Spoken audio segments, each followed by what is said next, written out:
Hello बच्चों। आज हम क्लास 9 के जो क्वेश्चंस रह गए थे हमारे 8 से लेकर के 10 तक, 3 क्वेश्चन रह गए थे, उनको सॉल्व करने वाले। 8th क्वेश्चन में क्या है, the speed time graph for a car is shown in figure 7.1। Speed time graph दे रखा है, स्पीड और टाइम का ग्राफ दे रखा है। इसमें पहला पार्ट दे रखा है, find how far does the car travel in first 4 second. ये पता लगाइए कि कार कितनी ट्रेवल करती है इन फर्स्ट 4 सेकेंड। पहले 4 सेकेंड में कार कितनी दूर तक ट्रेवल करती है, हमें ये डिस्टेंस फाइंड करनी है। Shade the area on the graph that represent the distance travelled by the car during this period.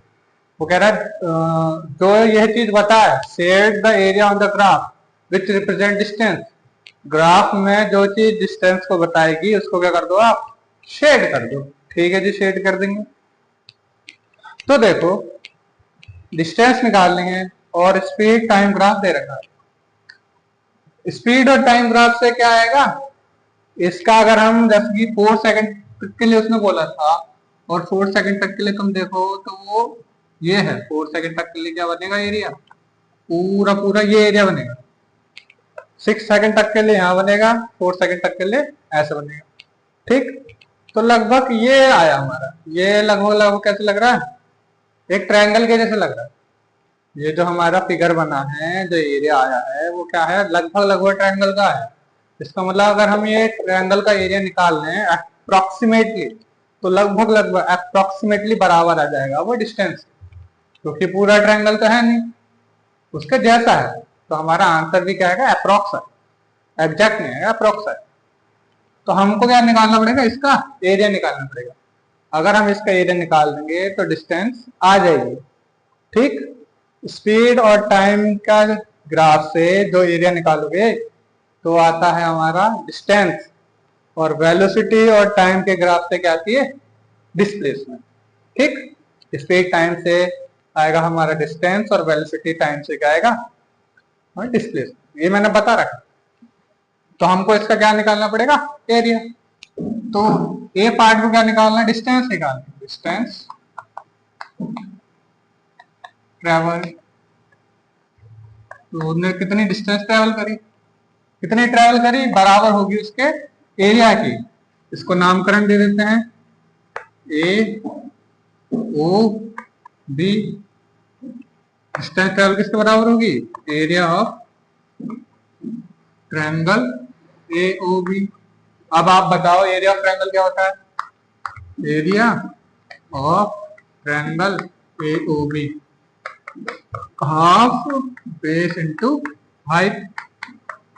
Half base कितना है, 0 से 4, 4 इंटू हाइट 0 से 6 तक। हाइट कितनी है, 6। तो 2 2 जा 4, यानी 6 इंटू 2 12। अब डिस्टेंस की बात है तो ये क्या आएगा, मीटर में। मीटर में ही क्यों आया है, एरिया तो एरिया वाले में तो लगभग स्क्वायर आता है, तो इसमें स्क्वायर क्यों नहीं आया, क्योंकि भाई साहब लाडले, ये 4 तो चलो सेकंड में था, 4 क्या था, सेकंड में था। 6 क्या था, मीटर पर सेकंड। तो 6 की जगह क्या आएगा, मीटर पर सेकंड, इसलिए वो सेकंड से सेकंड कट गया, सिर्फ क्या आएगा, मीटर। ठीक, इसलिए हमने सिर्फ क्या लगाया, मीटर। वो सेकंड सेकंड आपस में कट गए, तो हमारी डिस्टेंस आ गई है 12 मीटर। इसका मतलब उसने 4 सेकंड में कितनी डिस्टेंस ट्रेवल करी है, 12 मीटर, 12 मीटर उसने ट्रेवल डिस्टेंस कर ली। वो कह रहा था शेड द एरिया, हमको एरिया भी शेड करना है। तो वो पूरा एरिया किससे हमने कैसे निकाला है, एरिया ऑफ ट्रायंगल की मदद से।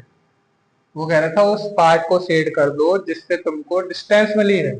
तो डिस्टेंस हमको मिली है एरिया से। डिस्टेंस किससे मिली है, एरिया से, इस ट्रायंगल की। तो इसको क्या कर दोगे आप, पूरा शेड कर दोगे, यानी शेड कर दो। ये पार्ट हो गया। बी पार्ट कह रहा है, which part of the graph represent uniform motion of the car. कौन सा पार्ट, ग्राफ का कौन सा पार्ट रिप्रेजेंट करता है यूनिफॉर्म मोशन को। तो यूनिफॉर्म मोशन होता है, और यूनिफॉर्म मोशन की ग्राफ कैसा देखे थे आप लोगों ने, दो ग्राफ वाला टॉपिक आया था, तो उसमें स्ट्रेट लाइन, यूनिफॉर्म मोशन का ग्राफ कैसा था, स्ट्रेट लाइन।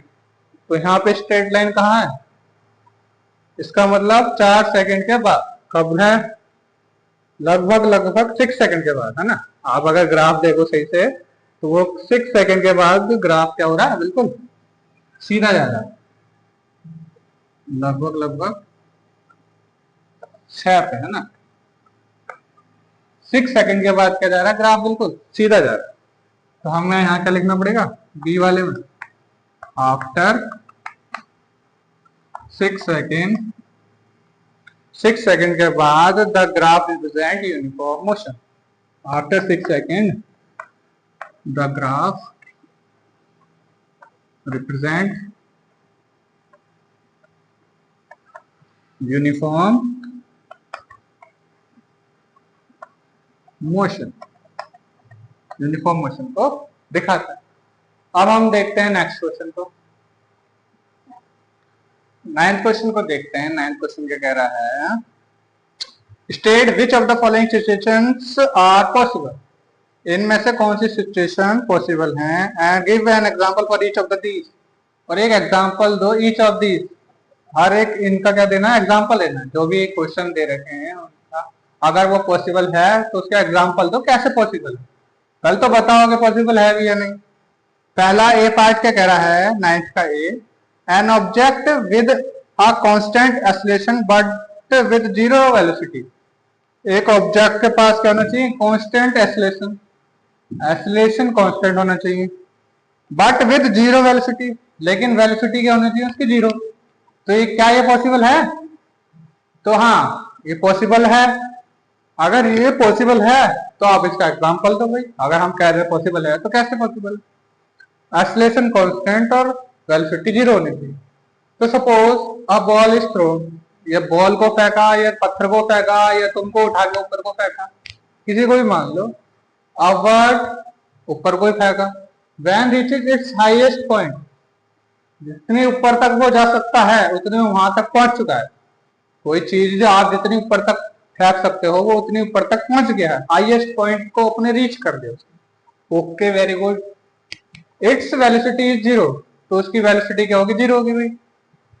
हालांकि जब वो जाएगा तब तो उसकी वेलोसिटी होगी, लेकिन जब वो अपने हाईएस्ट पॉइंट पे पहुंच जाएगा तो उस मूवमेंट पे, जब वो हाईएस्ट पॉइंट पे होगा तो उस मूवमेंट के लिए, क्षण भर के लिए, पल भर के लिए वेलोसिटी क्या होगी उसकी, जीरो। तो वेलोसिटी जीरो हो गई।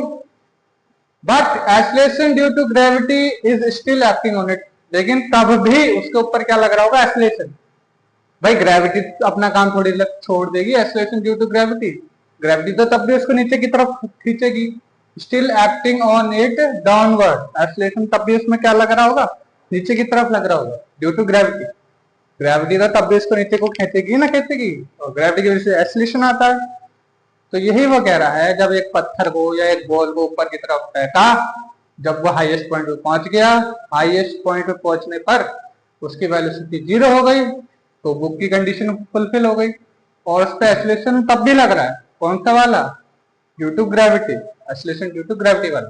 ठीक, तो एक्सेलरेशन भी है और वेलोसिटी जीरो भी है, हमने एग्जांपल से बता दिया। अब सेकंड पार्ट क्या कह रहा है,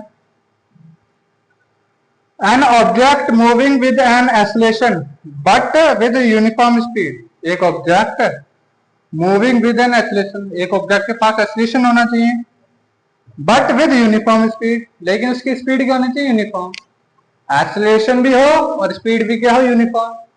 अरे भाई साहब एक्सेलरेशन चाहिए तो कम से कम वेलोसिटी को क्या होना चाहिए, बदलना पड़ेगा। एक्सेलरेशन कब आता है, जब वेलोसिटी में क्या आता है, चेंज होता है।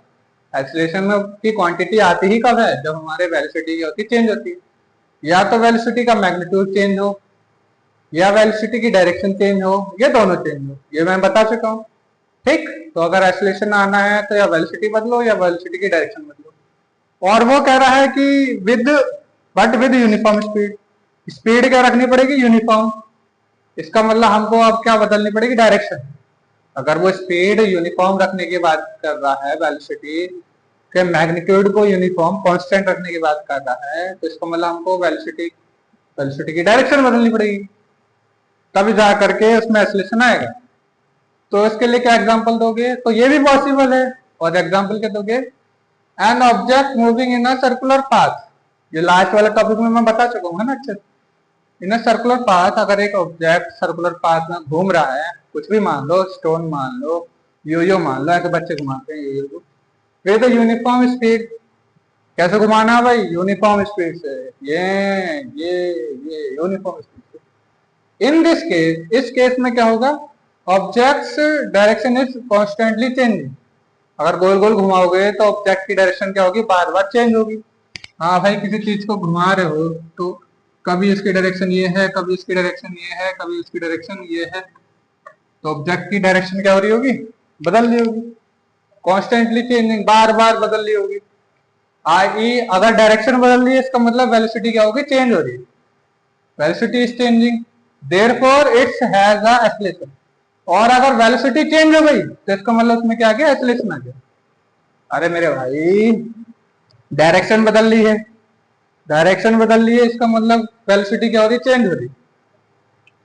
अरे वेलोसिटी क्या है? एक वेक्टर क्वांटिटी नहीं है जो जो डायरेक्शन पे भी डिपेंड करती है। तो इसमें अगर डायरेक्शन बदल रही है तो इसका मतलब वेलोसिटी भी बदल रही है। हाँ नहीं? हाँ, मैग्नीट्यूड भले ही सेम हो, लेकिन डायरेक्शन बदल रही है तो इसका मतलब वेलोसिटी की डायरेक्शन बदल रही है, इसका मतलब वेलोसिटी बदल रही है। Therefore it has a acceleration. और अगर वेलोसिटी बदल रही है, इसका मतलब वहां पे क्या आ गया? कौन सी क्वांटिटी आ गई? एक्सेलरेशन आ गया। विद यूनिफॉर्म स्पीड, एक्सेलरेशन भी है और स्पीड भी क्या है? यूनिफॉर्म। जब एक चीज को घुमा रहे हो तो सिर्फ और सिर्फ डायरेक्शन बदल ली है, और डायरेक्शन बदल ली है, इस वजह से उसमें एक्सेलरेशन आ गया। और स्पीड क्या है? लेकिन कांस्टेंट थी। तो वो सर्कुलर मोशन का क्या दे दोगे तुम? एग्जांपल दे दोगे। जब भी कभी भी तुमसे कोई ऐसा क्वेश्चन पूछे ना कि स्पीड कांस्टेंट रखो और एक्सेलरेशन चेंज करो या फिर वेलोसिटी चेंज करो, तो बस उसको ऐसे गोल गोल चरखा वाला बता देना, सर्कुलर पाथ वाला एग्जांपल बता देना। अब सी पार्ट को देखते हैं। सी पार्ट में क्या करा?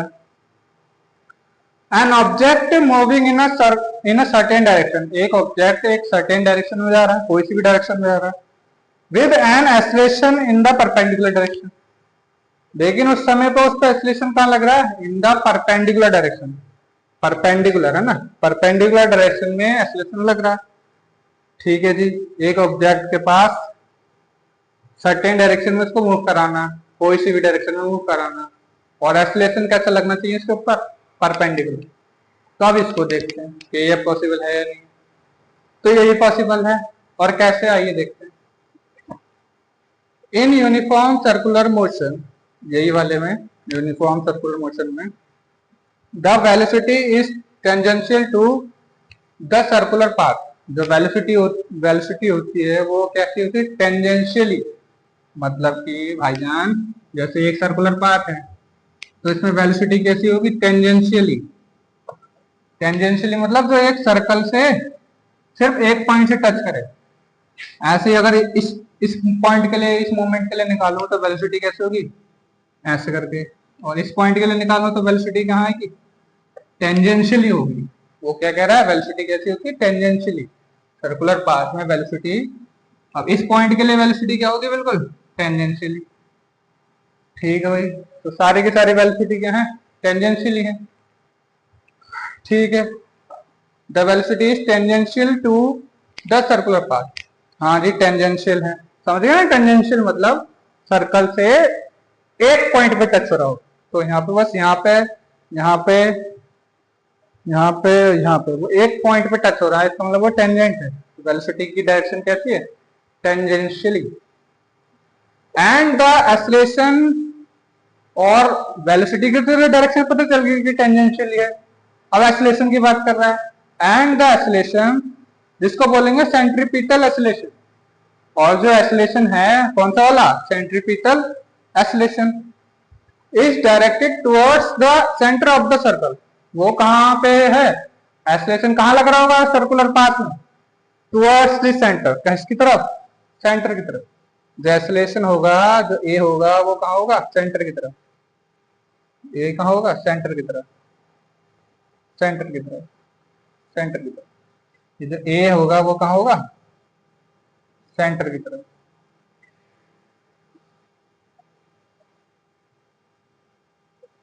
तो जितने भी ये एक्सेलरेशन है वो कहाँ लगेंगे, सेंटर की तरफ, ठीक है। एंड एक्सेलरेशन जिसको बोलेंगे centripetal acceleration is directed towards the centre of the circle which is perpendicular to the tangential velocity. और सबको दिख रहा है कि भाई परपेंडिकुलर नहीं हो गया, एक ऐसे परपेंडिकुलर है, ये और ये परपेंडिकुलर है, 90 डिग्री एंगल बनना है, ये और ये परपेंडिकुलर हो रहे हैं। इसका मतलब टेंजेंशियली वेलोसिटी से टेंजेंशियल वेलोसिटी जो है और जो एक्सेलरेशन है वो दोनों क्या हो रहे हैं परपेंडिकुलर हो रहे हैं। जो ये एक्सेलरेशन अंदर की तरफ लग रहा है, जो ये एक्सेलरेशन है जो सेंटर की तरफ लग रहा है उसको बोलते हैं सेंट्रीपिटल एक्सेलरेशन, और एक और एक्सेलरेशन होता है जो बाहर की तरफ लगता है उसको बोलते हैं सेंट्रीफ्यूगल एक्सेलरेशन। तो ये आप बाद में पढ़ोगे, ये इतना ज्यादा उसको याद नहीं करो, बस ये कॉन्सेप्ट याद रखोगे कैसे हमने इसके एग्जांपल दिए हैं। और ये ज्यादा बड़े बड़े नहीं है, पूरा अच्छे से समझ में आना चाहिए, ये नहीं कि एक लाइन का लिखा या 2 लाइन का लिखा, मतलब पूरा अगर आप कुछ एग्जांपल दे रहे हो तो पूरा उसका एक्सप्लेनेशन होना चाहिए कि ये कैसे है, क्यों है, एक्सेलरेशन आ रहा है तो एक्सेलरेशन कैसे आ रहा है, क्योंकि वेलोसिटी चेंज हो रही, पूरा बताना पड़ता है। बाकी आपकी मर्जी है, आप छोटा लिखना है या बड़ा लिखना है। 10th क्वेश्चन को देखते हैं। 10th क्वेश्चन लास्ट क्वेश्चन इस चैप्टर का।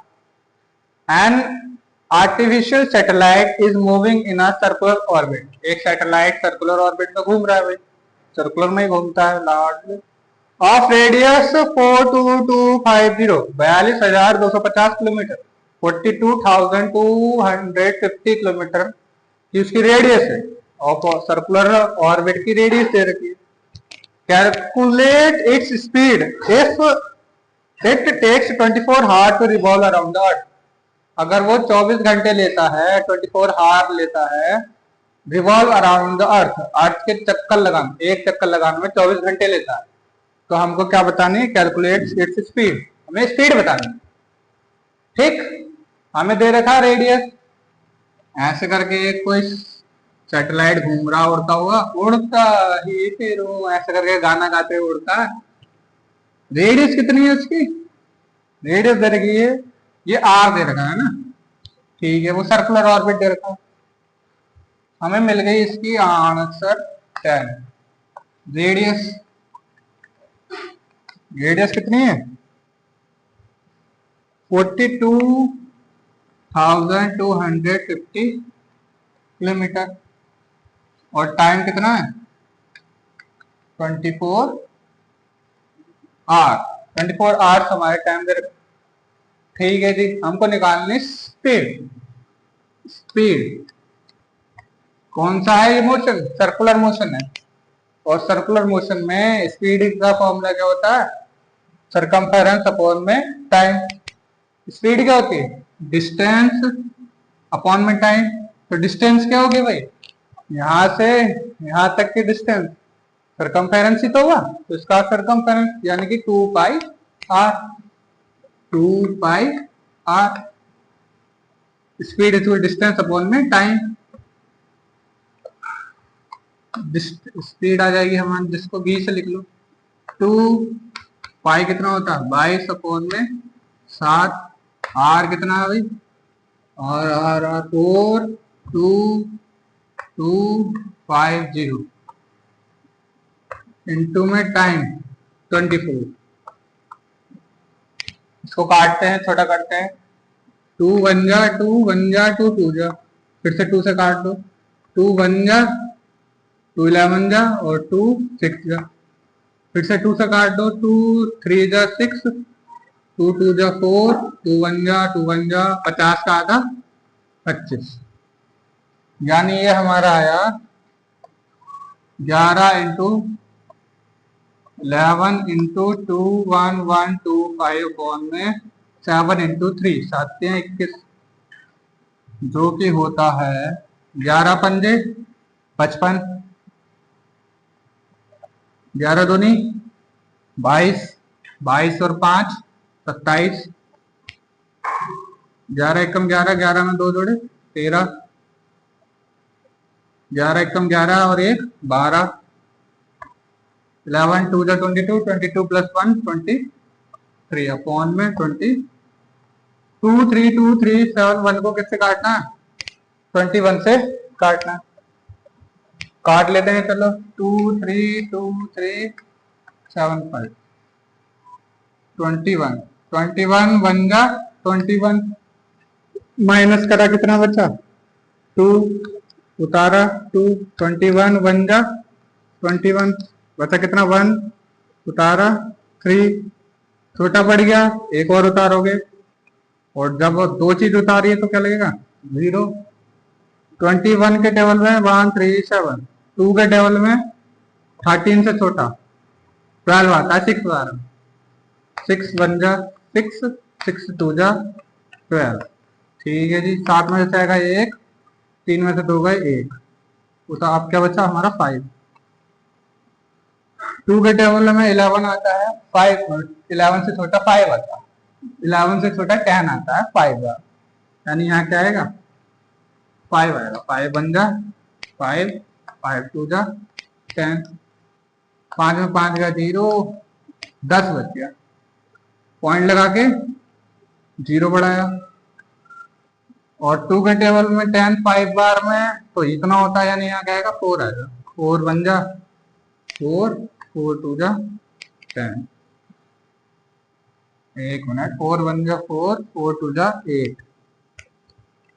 ठीक है जी बाकी कुछ भी बचा हमारे पास 16 बचा यानी लगभग लगभग हमारा ये आया 11,11065.4 यानी इसको काट के क्या आएगा 11,065.4 किलोमीटर पर हार।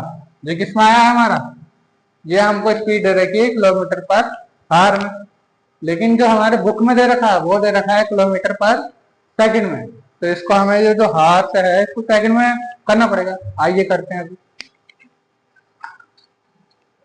इसको सेकंड में करते हैं।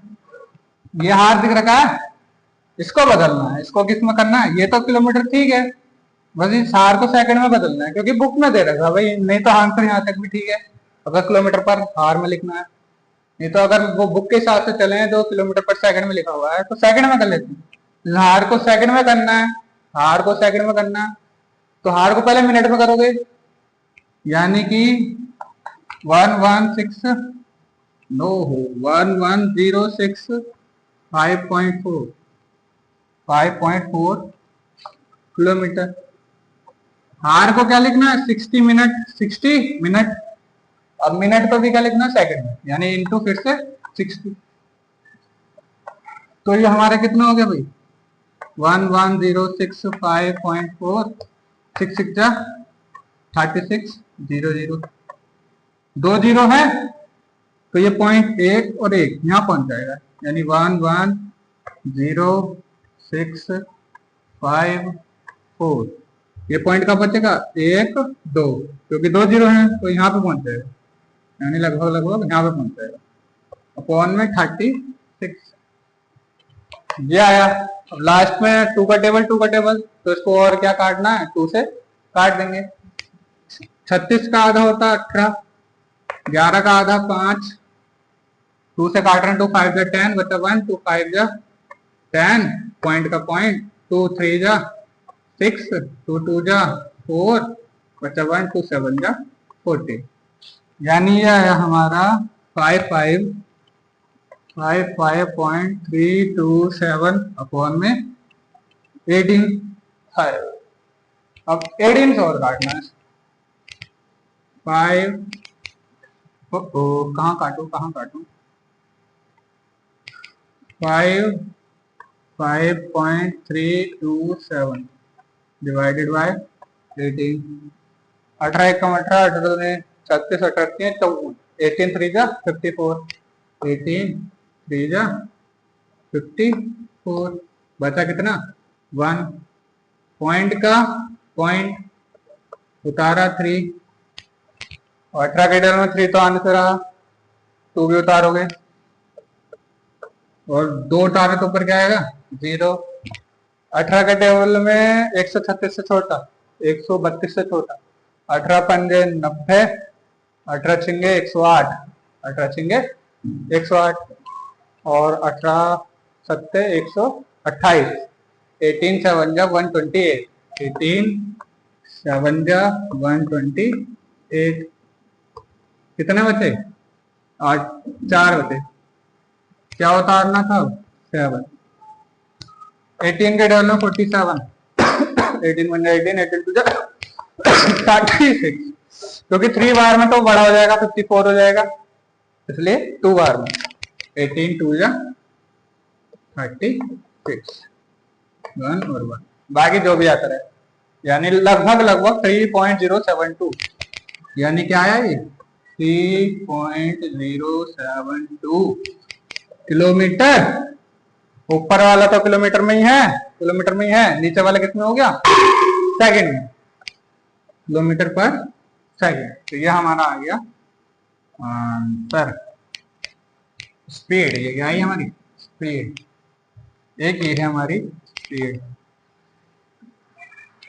ये है किलोमीटर पर हार में, ये है किलोमीटर पर सेकंड। ये बुक के हिसाब से जो लास्ट में आंसर दे रखा है उसके हिसाब से। तो ये हमारा चैप्टर पूरा हो गया है। I hope that you will understand this all concept. मिलते हैं नेक्स्ट वीडियो में एक नए चैप्टर के साथ, तब तक stay tune with our videos.